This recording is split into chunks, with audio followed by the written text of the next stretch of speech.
आज से मैं आपको अलजेब्रा बिल्कुल नए तरीके से पढ़ाने वाला हूं। ना ही आपने कभी पहले पढ़ा होगा, ना ही आपको किसी टीचर ने पढ़ाया होगा।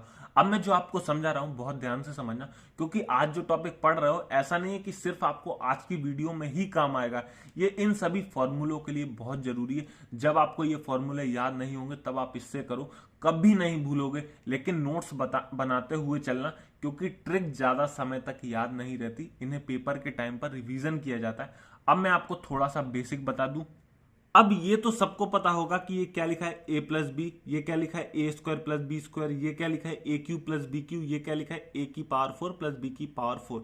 लेकिन मैं अगर आपसे कहूं कि इसमें बताओ छोटा कौन है और सबसे बड़ा कौन है, तो आप कहोगे सर जी ये सबसे छोटा है और ये सबसे बड़ा है। पता कैसे चला कि कौन छोटा है कौन बड़ा है? तो आप इसकी पावर को देख के बता सकते हो कि ये सबसे छोटा है, ये सबसे बड़ा है।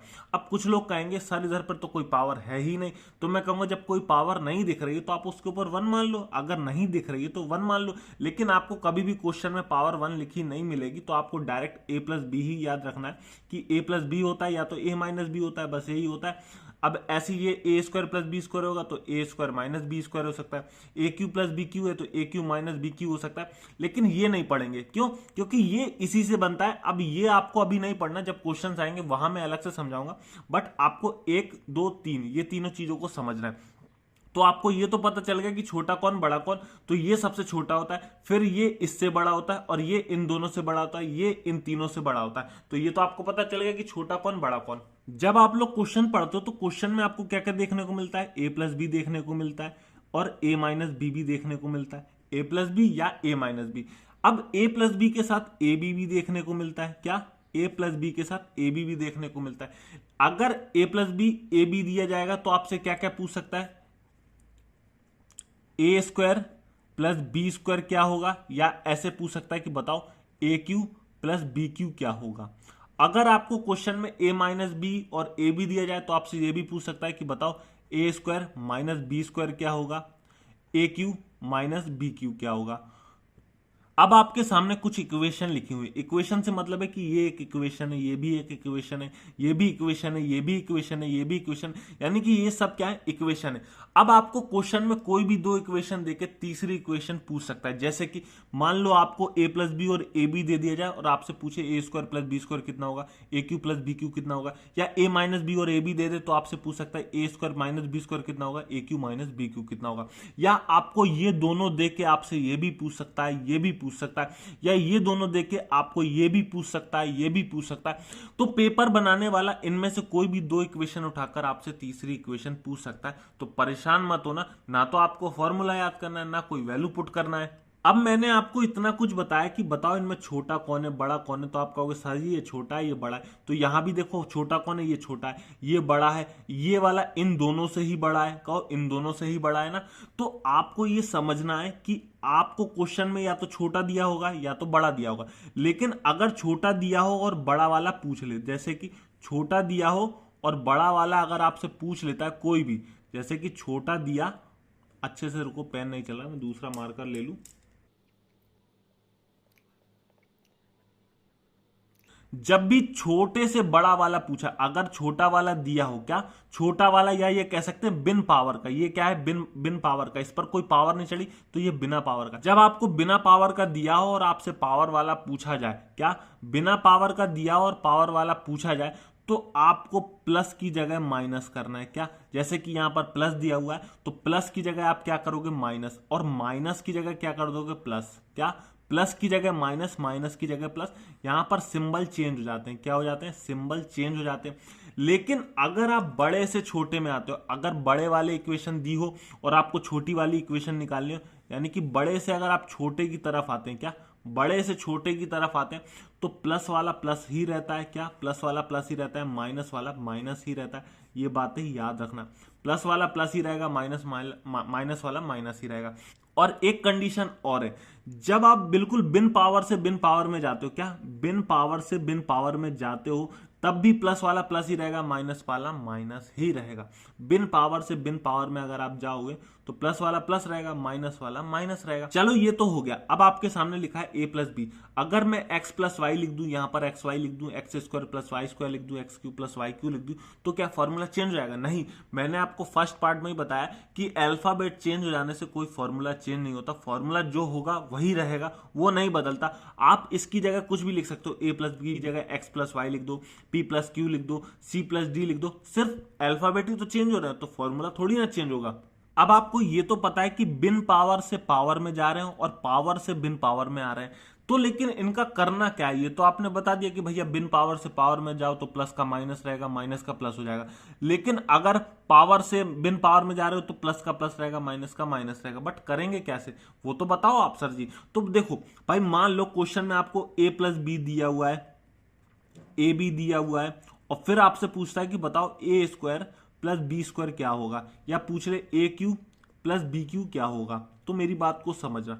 अब मान लो मैं इसको कोई नंबर के रूप में लिख देता हूं कि चलो a प्लस बी दिया हुआ है 6 और ए बी दिया हुआ है 4। क्या a प्लस बी दिया हुआ है 6 और ए बी दिया हुआ है 4। तो मैं अभी आपको यह बता रहा हूं कि जब बिन पावर से पावर में जाते हैं, तो बिन पावर से पावर में जाते हैं, यानी कि हमें ए स्क्वायर प्लस बी स्क्वायर बताना है, बिन पावर से पावर वाला बताना है। तो इस कंडीशन पे इसको कैसे सॉल्व करेंगे? देखो यहां पर जब आप बिन पावर से पावर में जा रहे हो, कितना, वो भी स्क्वायर पर जा रहे हो, स्क्वायर पर जा रहे हो कि क्यूब पर जा रहे हो, तो आप कहेंगे स्क्वायर पर जा रहे हो। तो क्या करना है, जब आप स्क्वायर पर जा रहे हो तो इस 6 का क्या करोगे, स्क्वायर करोगे। देखो भैया ये क्या है, बिन पावर वाला है। अब बिन पावर से पावर पर जा रहे हो, यानी कि इस पर भी स्क्वायर चढ़ा है तो इस पर भी तो स्क्वायर चढ़ाओगे, तो 6 का स्क्वायर करोगे। क्या, 6 का स्क्वायर। लेकिन अब जब बिन पावर से आप क्यूब पर जा रहे हो तो आप क्या करोगे, इस कंडीशन में 6 का क्यूब करोगे, क्योंकि आपने यहां पर क्यूब किया तो यहां पर 6 का क्यूब करोगे। अब मैंने बताया कि बिन पावर से अगर आप पावर पर जा रहे हो तो सिंबल चेंज हो जाता है, प्लस का माइनस। क्या हो जाता है, प्लस का माइनस और माइनस का प्लस। तो यहाँ क्या है, प्लस, तो प्लस का क्या हो जाएगा, माइनस। ऐसे यहाँ प्लस, तो प्लस का क्या हो जाएगा, माइनस। अब क्या करना है, देखो अब मैंने आपसे कहा कि बिना ए बी के आप क्वेश्चन को सॉल्व नहीं कर सकते। क्या, बिना ए बी के आप क्वेश्चन को सॉल्व नहीं कर सकते? तो स्क्वायर की कंडीशन में भी आपको ये वाला ए बी लेना है 4, और इस क्यूब की कंडीशन में भी आपको ये वाला ए बी लेना है 4। अब ये तो ठीक है, लेकिन जब आप स्क्वायर करते हो तो आपको 2 टर्म में मल्टीप्लाई करना है। एक टर्म हो गया, दूसरा टर्म हो गया, एक टर्म और दूसरा टर्म यहां पर रखना है। और जब क्यूब की कंडीशन मल्टीप्लाई करते हो तो 3 टर्म रखना है, 1 2 और 3। क्या, 1 2 3, यहां पर 3 टर्म रखना है। अब देखो स्क्वायर की कंडीशन में जब आप जा रहे हो, बिन पावर से आप स्क्वायर में जा रहे हो, तो 4 तो ए बी तो हो गया, लेकिन साथ में आपको 2 का मल्टीप्लाई करना है। क्या, 2 का मल्टीप्लाई करना है। और जब आप क्यू में जा रहे हो तो आपको 3 का मल्टीप्लाई करना है ए बी में। क्या, 3 का मल्टीप्लाई करना है। लेकिन अभी भी एक टर्म खाली रह गया। क्या खाली रह गया, एक टर्म खाली रह गया। तो बचा हुआ क्या, ए प्लस बी यानी कि 6 को ले लो। क्या, ए प्लस बी यानी कि 6 को ले लो। अब आप सॉल्व करो, देखो 6 का स्क्वायर 36, 4 दूनी 8, 36 में 8 गया तो 16 में से 8 जाएगा, 8 बचेगा, तो ये हो जाएगा 28। और इसे सॉल्व करो तो देखो 6 का क्यूब 216, 4 तिया 12, 12 तिया 12, सॉरी 4 तिया 12, 12 6 जा 72, माइनस का 72, माइनस है ना, तो माइनस का 72, 216 में 72 को माइनस किया तो ये आ गया 144। तो इस कंडीशन में आंसर क्या आ गया, ए प्लस बी और ए बी जब दिया था तो ए स्क्वायर प्लस बी स्क्वायर का मान आ गया 28, ए क्यू प्लस बी क्यू का मान आ गया 144। जब आप क्वेश्चन करोगे ना, पेपर में पूछे गए, तो आपको बहुत अच्छे से समझ आएगा। अभी तो सिर्फ मैं नॉर्मल समझा रहा हूं। अब देखो ये तो ठीक है, बिन पावर से पावर में जा रहे हैं, लेकिन जब क्वेश्चन ऐसा है कि भैया बताओ ए प्लस बी से आपको ए माइनस बी में जाना है, क्या इसके अपोजिट वाले में जाना है, या ऐसे दे सकता है कि 2a प्लस 3b है, 2a प्लस 3b से अब जाना है 2a माइनस 3b। तो फिर कैसे करेंगे? तो यहां पर देखो कहीं भी पावर तो है नहीं, तो आप अपने हिसाब से 1 मान सकते हो, नहीं मानना कोई बात नहीं, मतलब ही नहीं है। तो आप क्या बिन पावर से बिन पावर में जा रहे हो, लेकिन वो अपोजिट है, बिन पावर से बिन पावर। बट ए बी आपको जरूर दिया होगा। अब ऐसी कंडीशन में जब यहां पर देखो बिन पावर से पावर में जा रहे हैं, तब स्क्वायर जा रहे हैं तो 2 का मल्टीप्लाई, क्यू में जा रहे हैं तो 3 का मल्टीप्लाई। लेकिन बिन पावर से जब बिन पावर में जाएंगे तब ए बी में आपको 4 का मल्टीप्लाई करना पड़ेगा। क्या, ए बी में आपको 4 का मल्टीप्लाई करना पड़ेगा। तो वो मैं आपको क्वेश्चंस करने पर समझा दूंगा। तो ए प्लस बी क्या है, ये बिन पावर का, ए माइनस बी ये भी बिन पावर का, ये भी क्या है बिन पावर का, ये भी बिन पावर का। लेकिन है क्या, ये सब सेम है। देखो 2a 3b है, बस अल्फा ये क्या साइन चेंज है, प्लस की जगह माइनस, यहाँ भी प्लस की जगह माइनस। तो क्वेश्चंस अभी आएंगे तब आप करना। अब आपको 1 से लेके 25 तक के स्क्वायर लर्न होने ही चाहिए। अगर आपको 25 के आगे के याद है तो बहुत अच्छी बात है, लेकिन नहीं याद है तो कम से कम 1 से लेके 25 तक के तो लर्न कर ही लो। ऐसा नहीं है कि स्क्वायर का यूज सिर्फ आपको अलजेब्रा में ही देखने को मिलेगा, आप चाहे कोई भी चैप्टर उठा लो, trigonometry, geometry, mensuration, number system, बहुत सारे चैप्टरों में स्क्वायर का यूज होता है। अब आप सोच रहे हो कि सर आपने 1 से लेकर 25 तक याद करने को दिए, लेकिन मैंने तो यहाँ पर कुछ ही एग्जाम्पल लिखे हैं। तो ये सिर्फ एग्जाम्पल है, याद तो आप कहीं से भी कर सकते हो, आपको नेट में भी मिल जाएगा, आप स्क्वायर खुद भी निकाल सकते हो। देखो स्क्वायर कैसे निकलता है, देखो जैसे मैंने आपके सामने कुछ एग्जाम्पल लिया, 3 का स्क्वायर 9, क्या 3 का स्क्वायर 9। अब 3 का स्क्वायर का मतलब क्या है कि 3 को 2 बार मल्टीप्लाई करना, पावर कितनी है 2, 3 को 2 बार मल्टीप्लाई करोगे तो क्या होगा 3 3 9। मैंने कोई एग्जांपल लिया और मान लो 7 लिया, तो 7 का स्क्वायर यानी कि 7 को 2 बार मल्टीप्लाई करूंगा तो 7 7 या 49, तो 7 का स्क्वायर कितना हो गया 49, 3 का स्क्वायर कितना हो गया 9। आप किसी भी एग्जाम्पल का, किसी भी नंबर का आप स्क्वायर निकाल सकते हो। अब देखो मैं ये बता क्यों रहा, स्क्वायर आपको बहुत जरूरी है अलजेब्रा में, और स्क्वायर रूट भी जरूरी है, लेकिन इसका यूज थोड़ा कम होता है स्क्वायर रूट का, बट समझाना जरूरी है। अब देखो स्क्वायर तो आपको पता चल गया क्या है, लेकिन स्क्वायर है क्या। देखो जैसे कि मान लो मैंने कोई नंबर लिखा 15 का स्क्वायर, क्या 15 का स्क्वायर, जो पावर इस पर 2 है ना यही स्क्वायर है, क्या ये जो पावर 2 है यही स्क्वायर है। अगर मैंने बोला कि 15 की पावर 3, 15 की पावर 3, तो ये 3 जो है ये स्क्वायर नहीं है, ये क्या है क्यूब होता है, क्या इसे कहते हैं क्यूब, और पावर अगर 2 है तो इसे कहते हैं स्क्वायर। अब स्क्वायर रूट क्या होता है, स्क्वायर रूट कुछ इस तरह का होता है, ये सिंबल है स्क्वायर रूट का, और लेकिन सिंबल तो क्यूब में भी ऐसा ही होता है, लेकिन अगर उस पर पावर 2 है, क्या पावर 2 है तो स्क्वायर रूट है, और पावर 3 है तो ये क्यूब रूट है। अब स्क्वायर रूट में कंडीशन अगर पावर 2 नहीं भी लगी होगी ना तब भी ये स्क्वायर रूट ही होगा, क्या अगर पावर 2 नहीं भी लगी होगी तब भी ये स्क्वायर रूट होगा। तो स्क्वायर रूट में इस तरह की कंडीशन होती है, अगर पावर 3 लगी तो स्क्वायर क्यूब रूट हो जाएगा, अगर पावर 3 है तो क्यूब रूट हो जाएगा। अब ये तो आपको समझ आ गई होगी बात।